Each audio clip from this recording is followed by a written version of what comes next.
But what are your thoughts about the ban?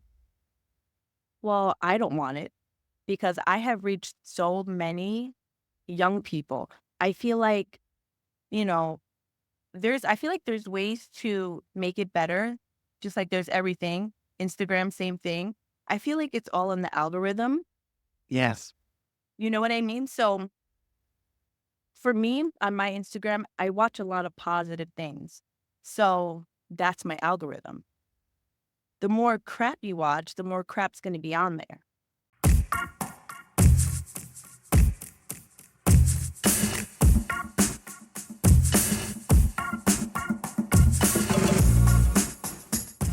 Welcome to the TikTok influencers you really should know about, the podcast dedicated to showcasing the remarkable individuals on TikTok who are making a genuine impact beyond just their good looks and celebrity status. From advocates for social justice to comedians who brighten our days, this podcast celebrates the diverse talents that make TikTok a vibrant community. Tune in to discover the influencers you may not have heard of yet, but you definitely should know about. Welcome back to the TikTok influencers you really should know about. And I am so happy about today's show because I've been following this creator for quite some time. If you want to know who the heck I am, I'm Christine Blosdale. I am a media coach and I am a TikTok enthusiast, a creator myself, but thing compared to these wonderful guests that I have on the show. And today is no exception. I'm happy to welcome aboard Denee Vadell, who is a stenographer, and her mission on her TikTok page is really to bring awareness about this as a career opportunity for people and the fact that we are also in a stenographer shortage. And this is really critical to our justice system all across the United States. So I want to welcome to the show Denee Vadell. Welcome to the TikTok influencers. Thank you so much for having me. I'm so excited to be here. Finally, I'm happy I finally made it. I am happy you made it too. And before we started recording, we were just talking a bit about your TikTok page. Now, what got you? Because I'm always interested, and we're going to play a clip. We'll play one of your videos that I think is really important. But what got you started on TikTok? So I started on Instagram and I just pretty much was back in the day posting. There's this one that I posted where it was about me on my machine. I was like in my pajamas. It was during the pandemic. And I just posted something silly and it went sort of viral on Instagram. And then another reason is because one of my friends, her name is Shawnee's Day, and she is the creator of something called Steno in the City. Yeah. Right. So good. She's so good. So she had this idea to promote stenography on something called the Don't Rush Challenge. So that it was something big at the time during the pandemic where nurses and lawyers and everybody they were promoting their profession. And it was like basically you're in your well for like the nurses, they were in their scrubs and then they would like take their let's say their stethoscope and then put it into the camera like this and bring it back out and then be like glamorous. So we did the same thing where we had our professional attire on and we're there on our machine and then we would take the machine and put it into the camera, come back out and we were like all glamorous. And then I had the idea of taking the machine and passing it to someone else. So I would pass it to the next person. And we did this and we involved so many stenographers around the country and to actually promote the profession. So I feel like that's kind of what got me started to really promote.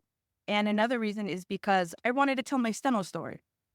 I have a unique story of how I got started in stenography. And I kind of just wanted to get that out there. And then from there, I created Stenofluencer and it's been doing really well. It has, and it caught my attention. And like I said, I was like, "Oh, I have to get her on the show to talk about this." So tell us, because you teased a little bit about. Tell us your steno story. Oh, right. So I was actually in school first to become a speech pathologist. And I actually attended 3 different colleges before I found court reporting school.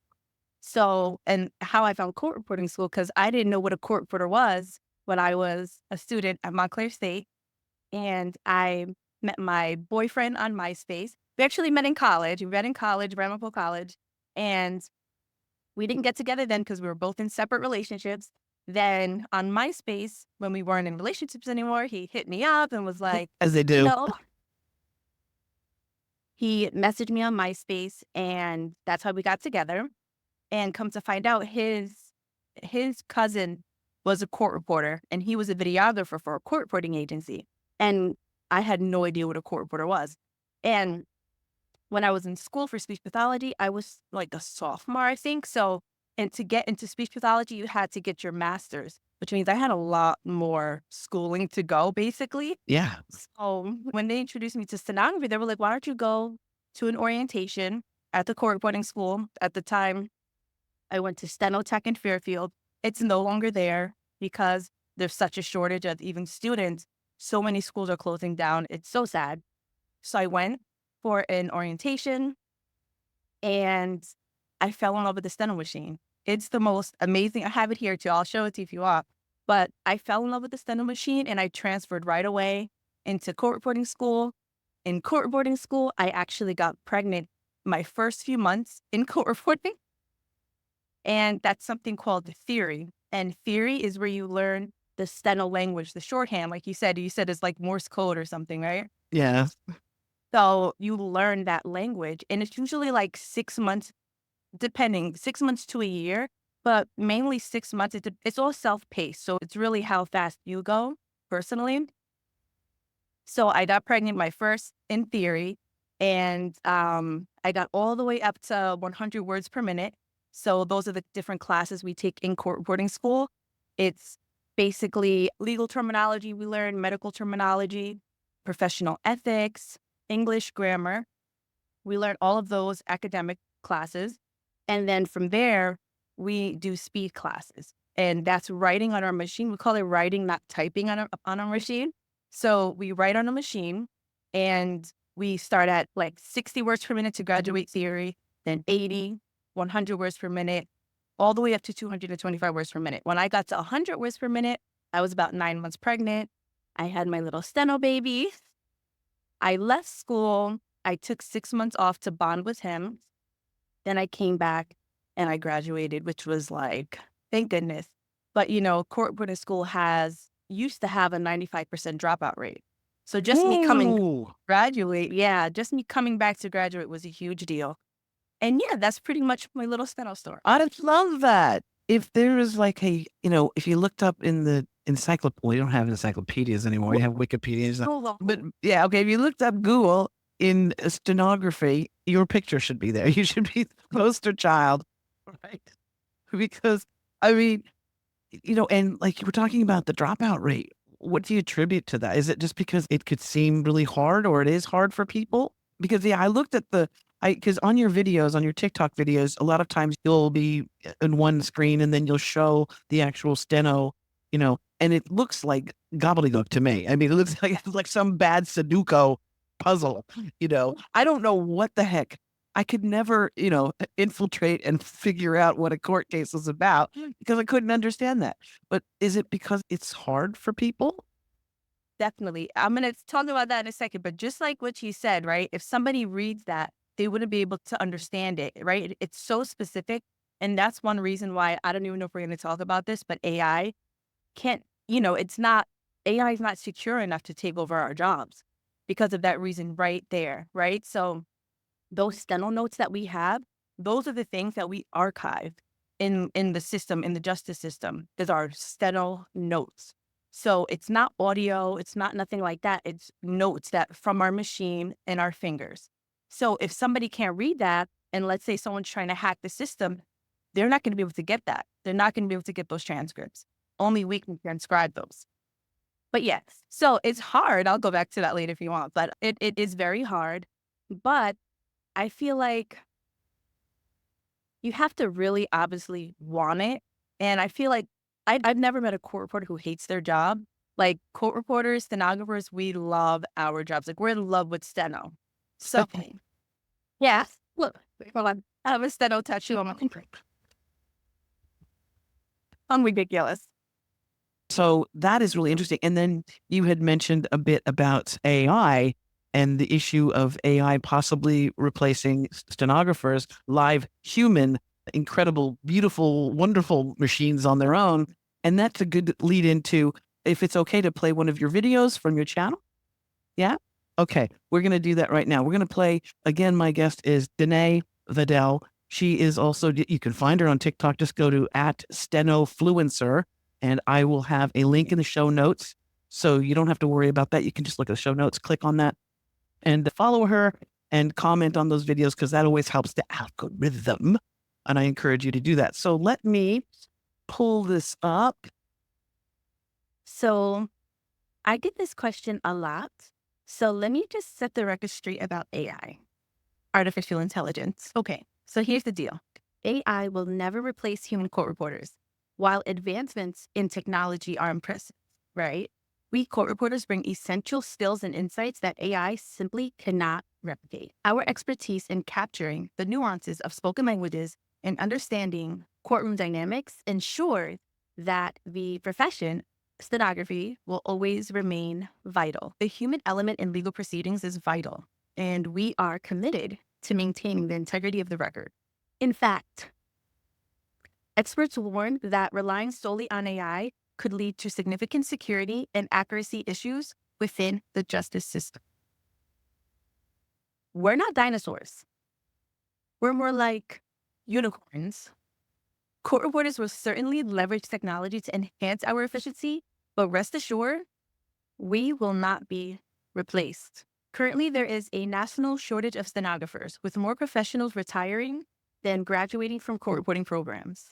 So if you're looking for a rewarding and in-demand career, you should check out Plaza College's School of Court Reporting. So they actually offer a free virtual introduction to stenography course, and that will help you discover if court reporting is the right career for you. So also, I personally drop into the free class. So when you join, you'll get to know me and you can ask me questions live.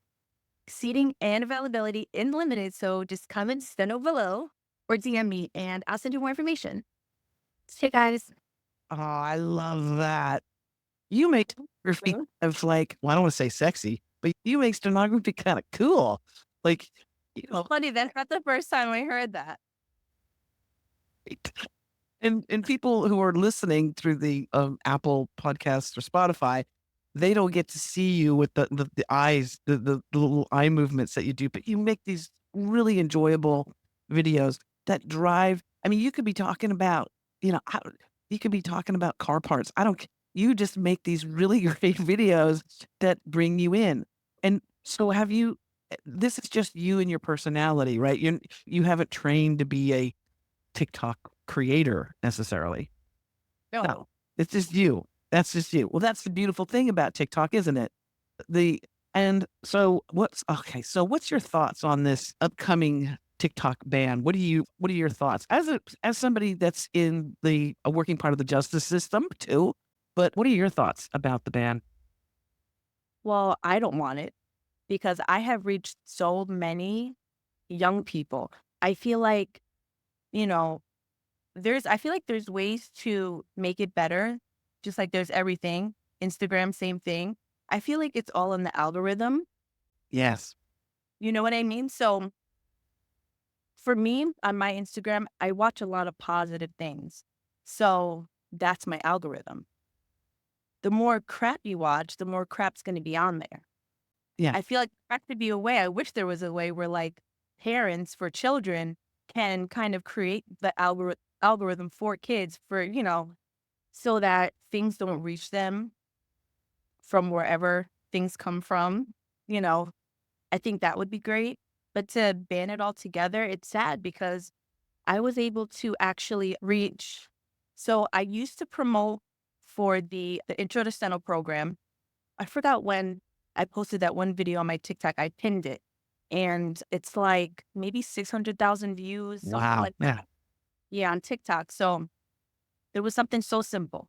It was me setting up for night court, and that's when I was in the Bronx criminal court. I was setting up for night court for arraignments, and I just recorded myself setting up my machine, showing people my laptop, showing me hooking up my steno machine to my laptop, and then just on my machine writing. And then I have like little blurbs talking about what you can do as a stenographer. It was the simplest video ever. And before I was going to post it on TikTok, the song that I put, it ran out before the song stopped before the video finished playing. Right. And, I was about to go on the record. So I'm like, oh my goodness, like I just want to post this damn video. Like, why is it messing with me today? And then I'm like, what? I don't have time. Forget it. I left it alone and I just let the algorithm do its thing. And it started, gaining traction. All of a sudden, my friend, which she's not on TikTok anymore, but she texted me. She's like, "Oh, congratulations on going viral."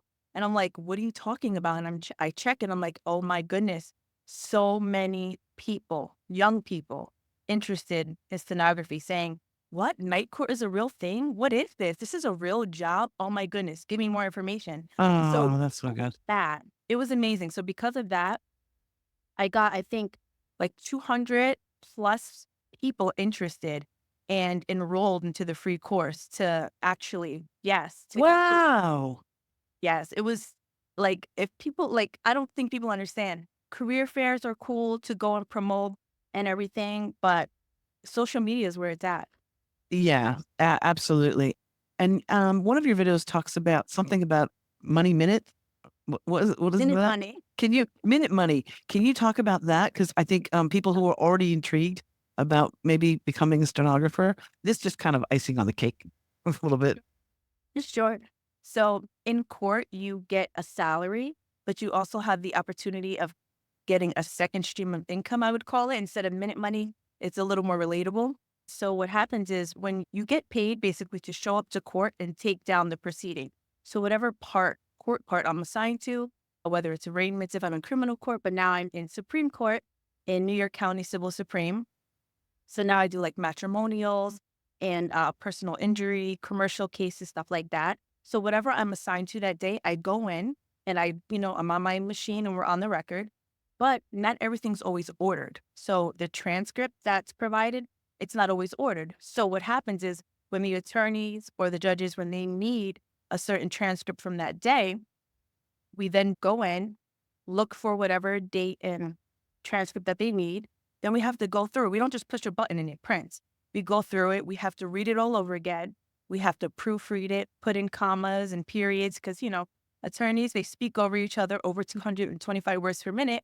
So sometimes they'll put a period or a comma in the wrong place. So we like to go through. We have to put a caption page, a certification page, go through it, make sure it's good. And then that transcript, depending on how many pages, we charge the attorneys per page for that transcript because that's our own time.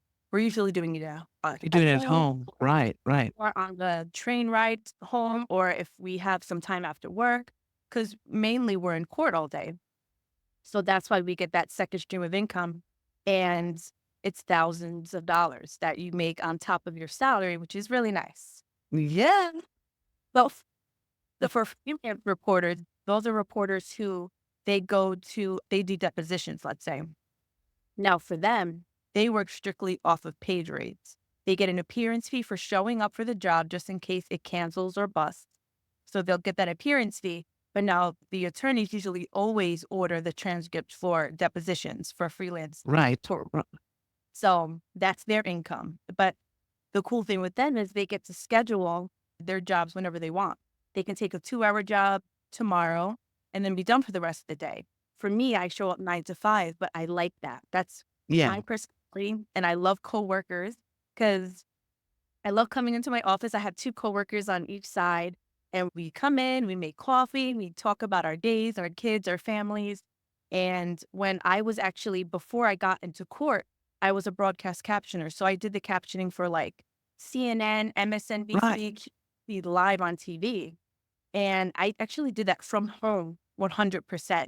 And for me, with my personality, it did not work. I was like, Right. You missed that water cooler conversation. yeah, it was like I was cooped up in my room working different times. I mean, it was kind of cool because like 1 in the morning, I would do forensic files. That- I did the royal wedding when it was streaming live on TV. I captioned You were that. the captioner for the royal wedding?